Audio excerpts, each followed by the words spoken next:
bienvenue au Weekly Insights avec John Plassard. Un complexe hospitalier à Versailles, tout proche de Paris, a dû annuler des opérations et transférer certains patients après avoir été frappés par une cyberattaque lors du week-end passé. Les communications téléphoniques, Internet et tous les systèmes informatiques ont été coupés. Le groupe de pirates à l'origine de l'attaque a exigé, bien évidemment, une rançon. Aux États-Unis cette fois-ci, selon le FBI et le CISA, le rançon logiciel baptisé Cuba Ransomware a permis à ses propriétaires d'extorquer 60 millions de dollars à de nombreuses victimes cette année. Ceci n'est que de très petits exemples de ce qui se passe dans ce domaine dans le monde.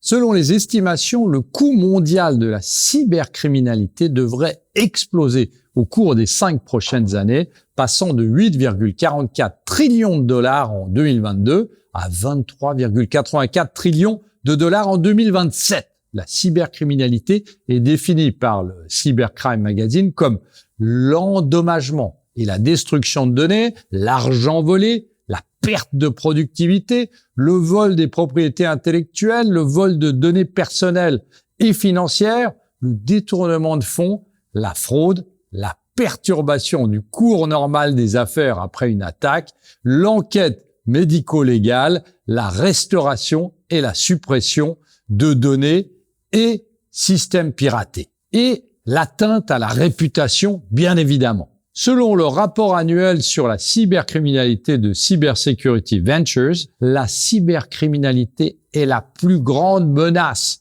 pour toutes les entreprises du monde et l'un des plus grands problèmes de l'humanité. Les coûts des cyberattaques englobent naturellement les dégâts causés sur les serveurs et les logiciels, mais aussi sur l'achat de logiciels de sécurité, la sollicitation des sociétés spécialisées en cybersécurité ou les frais liés aux pannes d'interruption causées par les attaques dans les unités de production.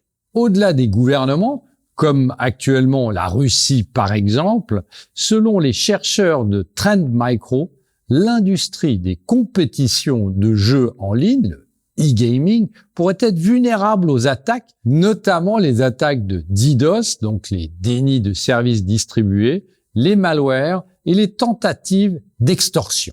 La cybersécurité est un thème d'investissement extrêmement fort. N'hésitez donc pas à nous demander plus d'informations. Merci beaucoup et passez une très bonne semaine.